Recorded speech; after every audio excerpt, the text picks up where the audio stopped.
DBSCG things. What's up, Yuhp gang? It's your boy Taxon, and welcome back to Yuhp DBSCG things. And today we're going over another very exciting deck profile, guys. This is going to be the deck that went undefeated at our last locals. This is Trunks-geta. But before we get into it, guys, I do want to say if you guys want any custom mats and or sleeves, absolutely check out Promats, guys. This is the best place to come get your custom card needs. And if you guys do decide to get a mat from Promats, make sure you guys use the promo code Yuhp to save on your entire order. With that being said, guys, I do want to let you know that we are on the road to 2,000 subscribers. So if you guys are not already subscribed, make sure you guys hit that button so that when we get there, we can do a big giveaway. With that being said, guys, if you guys enjoyed this list or my content in general, remember to hit all those buttons for me. Like, comment, subscribe, hit that bell so you never miss a video. And with that being said, let's turn it around and dive in. Alrighty, you guys, here's the deck. Now let's go ahead and go over it. First things first, let's talk about the leader. When you attack with him, on the front side, you're going to draw a card. And then you have an activate main. If you have 2 or more energy and you choose a yellow Vegeta from your battle area and place it underneath this card, you get to flip him over. If you do so, you draw 1 card and rip yourself down to 6. Your standard awakening is at 4 or less, draw 2.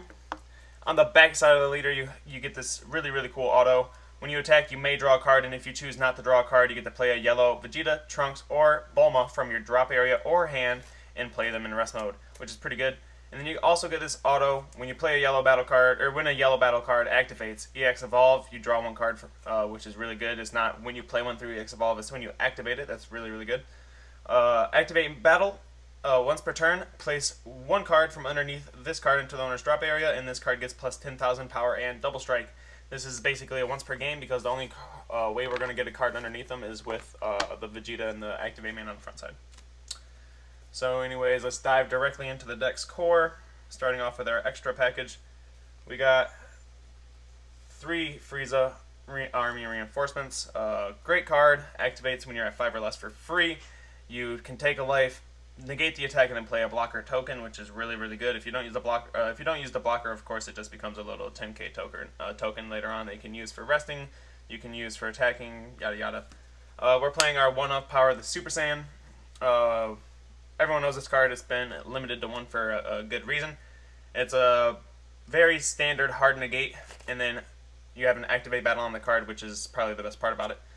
You get to choose 1 of your opponent's battle cards and or Unisons and switch it to rest mode and draw a card, which is really good. Also, you have a permanent that if you have 1 of your mono yellow energies inactive, you can use that activate battle for free. Next up, we have 3 Realm of the God Goku Black Kamehameha. I absolutely love this card. This card essentially is a 10k combo for 1 energy at any point in the game. If you use it on your turn, you get to choose any 1 of your opponent's battle cards in rest mode, not ignoring barrier, and KO it. And then if it's your opponent's turn, you get to draw a card and then choose 2 of your opponent's battle cards and switch them to rest mode. I use this more oftenly on my opponent's turn to stop 2 attacks and get out of 1 as well. 1 card that replaces itself and then saves you 3 attack is really good. Next up, we have 2 Release from Evil. This card's phenomenal. If you're going up against like SS4 Gogeta per se and they mess up for some odd reason and have bad sequencing and swing with their leader before playing their 8-drop, you can hit them with this. That will negate the skills off the leader for the turn, and then that leader will not gain the Gogeta GT skill when they do fuse, and that will cause them not to be able to swing at your entire board, which is decent.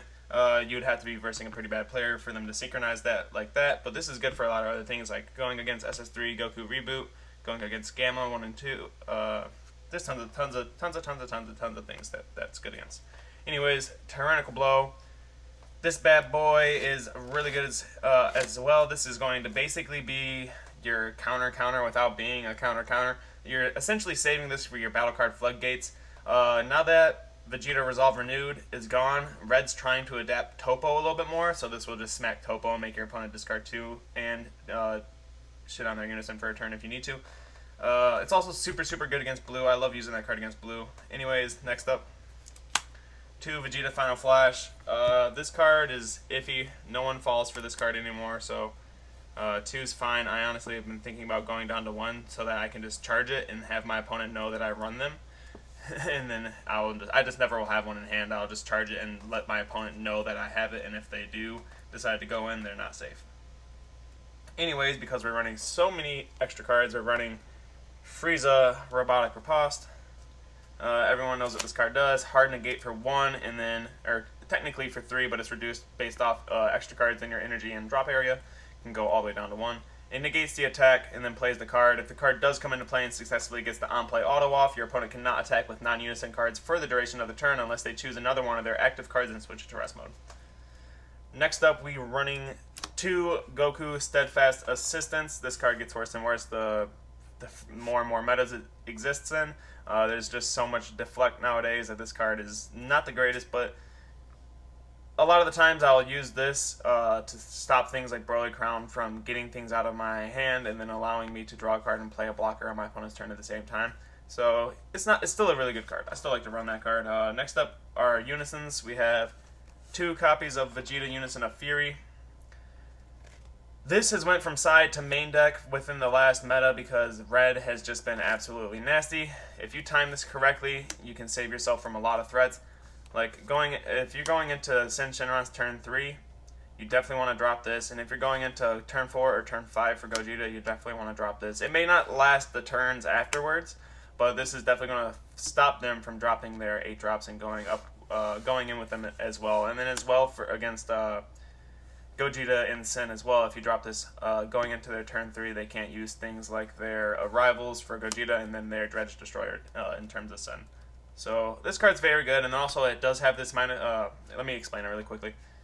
Active main, you get to choose one of your battle cards and/or this card, and then switch it to rest mode and add a marker to this card. You got a -1.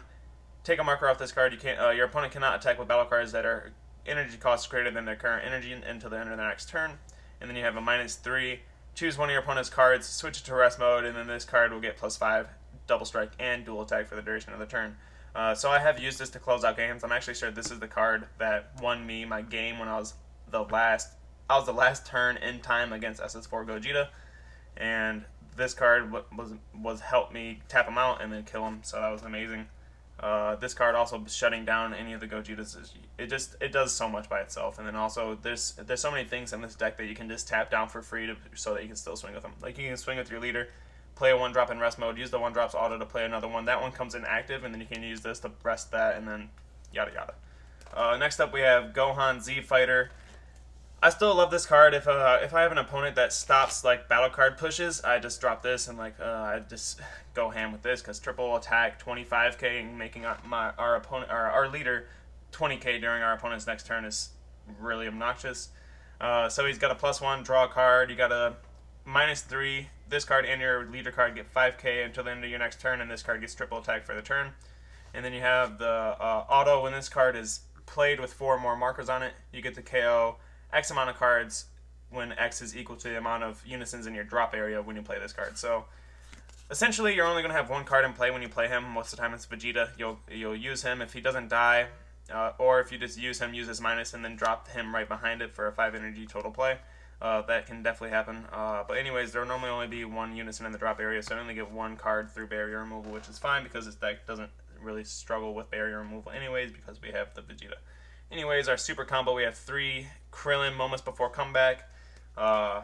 This card's just absolutely amazing. It's pretty standard for yellow right now. If you're not playing this, you are probably making the wrong decision on your deck build. But anyways, bottom deck 1 card from your hand and draw 2 when you're at 4 or less, which is super, super easy to get to in this meta, especially with some of the cards that we'll go over later on, especially with this. We just get to 4 really, really easily whenever we want to. Next up, our last super combo, Piccolo Gohan. We only had 3 Krillin, so this was kind of, we seen this coming. Anyways, this is a 5 plus 30k, but it gets reduced by 1 in its combo cost based off every card your opponent has in rest mode, which basically this card, against some aggro decks, this card can be live on like turn 2, turn 3, if they're putting out enough bodies and swinging with them. So with that being said, that is our secret. This card, also another dope thing about this card is if you're going against SS4 Gogeta and they like Broly Crown you or something and see your hand and they see this, they probably won't drop the Gogeta because this is a 1 card out to the Gogeta and you just like get pure pros out of that. Next card we have Vegeta Father-Son Teamwork. This card is absolutely amazing. This is also the card that's going to trigger our leader awaken, or our leader's activate main. That is basically what awakens us. We have 4 of the Trunks that grab each other. These guys are essentially the same card but opposing names. They're both 1-drop barrier, 4Ks, and they both have an auto when they're played. If your leader's a Trunks future card, you can either draw a card or play the opposing name from the drop area or deck. So that's how that works. Next up we have the evolved targets. 4 copies of Trunks, 4 copies of Vegeta.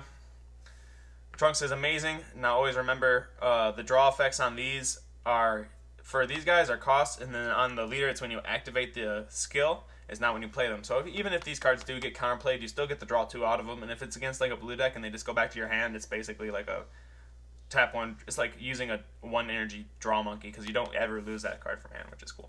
Or this card. Anyways, barrier blocker, auto, when this card is played through EX Evolve, which both of these cards retain the same auto, they switch to active mode. So when your leader swings and plays one of these guys in rest mode, you're still safe to evolve over them because their autos are going to untap them. Anyways, this guy has an auto. The very first Unison or battle card your opponent plays is going to be switched to rest mode by his skill. And then his auto is whenever this card attacks, you get to choose one of your opponent's battle cards in rest mode and KO it, ignoring barrier. So you can see that in tandem with each other, these cards create a lot of value, because the first card, every card that your opponent's going to play, the first card goes to rest mode. Your next turn, you're going to swing with Vegeta. The card that you switch to rest mode is going to be KO'd, and that's just standard if they're not putting out a lot of bodies. But if they're putting out a lot of bodies, this of course will KO just about anything you need it to. Anyways, moving on, we are running. I'm just going to put this here. This would be in our one-off package, but since we're talking about the Trunks Vegeta stuff, I'll just put it here. We are running the 1 copy of the 35k Crit Boy. He plays for 2 energy. If you're at 3 or more energy, you have to technically like Union Patara of Vegeta and a Goku to put him on the play for 2. Another cool thing about him is he has an activate battle. You get to choose 2 cards from underneath this card, place them into the owner's drop area, you draw a card, and then you get to choose 2 of your opponent's battle cards in rest mode and KO them, and then this card gains triple strike for the battle. Now if you do this with 2 fully evolved pieces, that's a total of 4 cards underneath this card, so you can do it twice.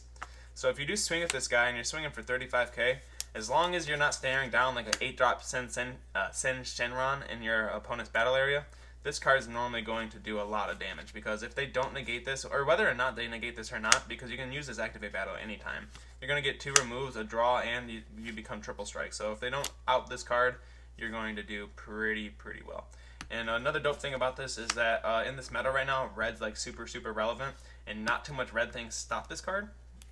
So it's just really good. 2 energy for a draw card, 2 removals, and a triple strike crit, which is absolutely huge. So this is just like one of those cards that's going to bait a lot of resources out of your opponent's hand. Another thing to note is that the activate battle can be used on your opponent's turn. So if your opponent doesn't out this card and they swing with something and it doesn't have barrier, you can just pop 2 cards from out from underneath this and KO the attacking card, or 2 cards in rest mode, whether or not they're attacking or not. Anyways, we're running 2 Turles. We're still running Turles because Turles is Turles. 2 energy for a draw card and a removal, or just 2 removals, is like still pretty good. Not too bad in my opinion, and it kind of is like one of those cards that fill up spaces for our turns when we get floodgated. Because if we need some removal but we got floodgated, we can't use him, right? Because we can't swing and pay the tax from whatever floodgate we're under. But if we still need the removal, we can do something like Turles and get the on-play removal, which is really good. Or we can still use something like Gohan to get his on-play removal. And if it's a battle card restricted floodgate, you can still swing with him. So I like having ways to still remove cards and still progress in a turn without having to attack with battle cards, which is seems to be a lot of what this game likes to do to progress in the game, is like by swinging with cards, either by attacking at other battle cards and clearing board state, yada yada yada, getting draws off cards, getting removal off cards, things like that. So I definitely wanted something that was removing when it got played, so that's why I chose to keep playing 2 of that. I still run 2 Basil. This is going to probably get cut down to 1 because I want to make room for the 1-drop Bulma.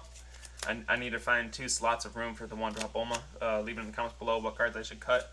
But anyways, this card's still really good. A 1-drop 19k that draws you a card, dual attack. This card's amazing, and if it's not, and I'm not gonna lie, having 2 of this in the deck is I still do cheeky plays by playing this for 1, drawing a card, swinging, or using the effect, swinging, untapping, swinging with something else, comboing off, and playing it again. You basically get like 3 attacks at 19k for 2 energy, which is not bad. I still do cheeky things like that.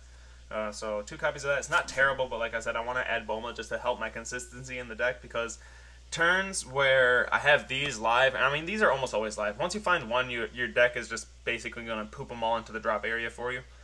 And then it's like finding these is a super important part. So if you don't have a Bulma to go searching your top 7, and you just haven't drawn into one of these, you're not going to get to use your draw 2 effect off your leader. So you definitely want to make sure that we're upping the consistency. So that's why I'm considering adding Bulma. Anyways, next card we're adding Swift Retaliation Cooler. Everyone knows what this card does nowadays. It's basically gets played and wins games. I really like this card when I have this card in hand because I just feel like I won. Because a lot of the times it's like you're on your backside with your leader. You get your opponent to a lethal range, whether it be 2, whether it be 3. You swing. You're going to hit him with a counter. You're going to use your activate battle, make him a 25k double strike, and you're going to use this one card from hand, and now you're a like 35k double strike, or not 35. You get the 30k on top of the 25, so you're 55k double strike. And then you can, of course, use more combos on top of that. And then afterwards, if they were at 3 life and they take that damage, this guy plays. You can swing for 40. That's a threaten, and then of course the oolong play afterwards can be a thing as well.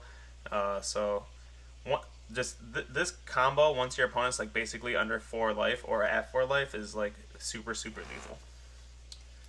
Next up, Bergamo. Oh, and another thing I want to mention is that this combo right here for only 2 energy is super nasty as well.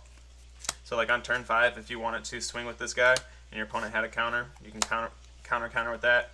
Drop this, use your activate battle. They're going to basically almost guarantee take this 65k triple strike crit to the face, and then you can progress your turn further from there on out because this guy's free and it's only like a 5 energy play if you're doing the counter play. Anyways, Bergamo. Everyone knows what Bergamo does nowadays.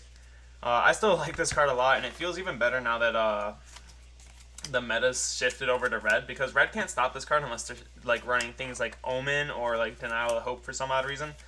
So tapping 2 for this to tap your opponent out and or switch 2 of their battle cards ignoring barrier to rest mode, like stopping 2 attacks, is absolutely massive. And like one of the best things about this is stopping your opponent's turn from going any harder and making them rely on free negates going into your turn. Because let's say you have 2/3 energy open on your opponent's turn, you use this to tap down their last 2 energy. Now they're forced into using free negates. Now let's say they would have to use something like this on their turn, on their defensive turn, and you hit it with this. That's going to feel super shitty because they basically just took a life to hand and discarded a negate for you to play a draw 2 and then whatever else you're going in with. So I really do think that Bergamo is still really good in this meta, especially mainly because red is like dominant right now. Anyways, next up, we still run Poutine. If you time your Poutine play correctly, it stops a lot of things. So you don't just want to willy-nilly slap this down the moment you get your very first rest, because this guy's always in field, right? You want to save this for a turn where you know your opponent's going to be extending through multiple skill plays, or multiple plays through skills. So they are more than likely going to bait this. Yeah, that's cool, but they're going to start playing through their turn as well. So if they're playing through their turn and they have battle cards out, you can still use things like Power of the Super Saiyan and Realm of the Gods, which is going to be able to trigger Poutine. And if you do this mid-turn after they already proc Trunks and they feel safe, like they have an option after these attacks, like an overwhelm per se or something like that, dropping Poutine in the middle of a battle step or at closer to the end of their turn is going to be a lot better than having it already established, because then they can bait both of these effects before even going in their turn, really. So Poutine's still great, but you really have to know how to time this card. And if it's just dead and if it's not good in your matchup, we run Krillin, guys, so it's not bad. Just get it out of your hand if it's there and you don't want it. Our last 2 cards are Mira, because Mira is Mira and Mira's snapped. Mira does a lot. I don't feel like I need to say too much more about that. Mira, I'll explain him really quickly. The main reason he's in here is because Yellow got this new obnoxious tool called Oolong, the Z battle card. And this guy has an auto. When he attacks, he retains the power, retains 5k power for every card in your warp, which everything from your drop area throughout the entire duration of the game is going to go to your warp when you use him through Overrealm. So essentially, most of the time you play him, you're going to get upward. I mean, let's just say you do the minimum of the Overrealm 4. That's 5 times 4. That's 20k on top of his 30. That's a 50k. and now imagine you have this in hand. You can do obnoxious things, and then once he holds that power, you can go into your Z deck and play out your Oolong, and if they do not negate this attack, you always have Chompa Double right behind that. Chompa Double just being a 10k, give anything double strike is really, really good. Him holding his power for the duration of the turn is like the best thing about him. That's why he is what he is. Anyways, moving on to the Z deck. We got a bunch of tokens because we like to be flashy, including the Hermit style one. Go ahead and hit that QR code. Go show them guys some love. Z deck guys, we got 2 SSB Vegeta surmounting the impossible. This card is really good, but it's also fairly situational. Like, this card's good, but if you use this like on your 6th life, like let's say you're turn 3 or something, you're at 6 life after you're awakened. If you use this and go down to 5 and don't have this in hand, it kind of feels neg, because then you don't get to personally set yourself up to go to 4 and set your super combos up. Because most of the time, if you don't have this, you're just going to get like either beat up, or you're going to drop Mecha Frieza and try to prevent their turn from going hard. So you definitely want to use him correctly. And if they do get rid of him, which is cool because he's unique, if they get rid of him, you can go ahead and play another one and use him basically just as like filtering. I like to do him for filtering sometimes a lot. I'm not gonna lie. I'm a greedy player. I like to draw cards. That's just the way it is. Anyways, our next one, we have a 1 copy of Gohan. Facing some new foes. This guy does absolutely nothing for this deck besides being a 1 Z energy, 2 energy, dual attack 15k. This card is still good when you need a battle card in hand that can or a battle card in field that can create some pressure to end games. Like Piccolo Gohan on that card is still a 45k attack, and if you have this in hand for just a 3 energy play, whenever one of these attacks get through, you can do a lot of damage. So we will go to our next Z card, because the guy doesn't need too much explaining. We have 2 copies of Goku Evolved Defender. This guy is essentially the Trunks and Poutine, but with a little bit more cost behind him. He costs 2 Z energy, 3 energy. He's a deflect barrier, and then he has a auto when he's played. You get to choose a leader card or a battle card in rest mode, and it can't switch to active mode until the end of your opponent's next turn, which is pretty good if you're trying to lock your opponent out of one of their leader draws. And then you have this auto. When this card is in rest mode, when your opponent plays a battle card, you may place one of your Z energy into the owner's drop area, and then choose one of your opponent's battle cards and or Unisons and switch it to rest mode. Now that is a really good skill, especially that you get to choose a card, just like how Poutine's worded. It's not the card played, so you get to just choose a card when they play a card. Trunks is when they play a card. So if you do play him out in a super control matchup, and you have off, you can just basically have stop 3 attacks without even doing nothing, which is pretty good. He's also 25k deflect barrier, which creates a lot of pressure. Our next card is 2 Oolong. Greed is good. This is probably the best yellow Z card. It's probably one of the most well-known game-ending Z cards out right now. Even decks that aren't yellow are adapting this card if they can use the yellow color. So like in red, yellow, Shinran per se, this card's an option. In SS4 Bardock Prism, this card's an option.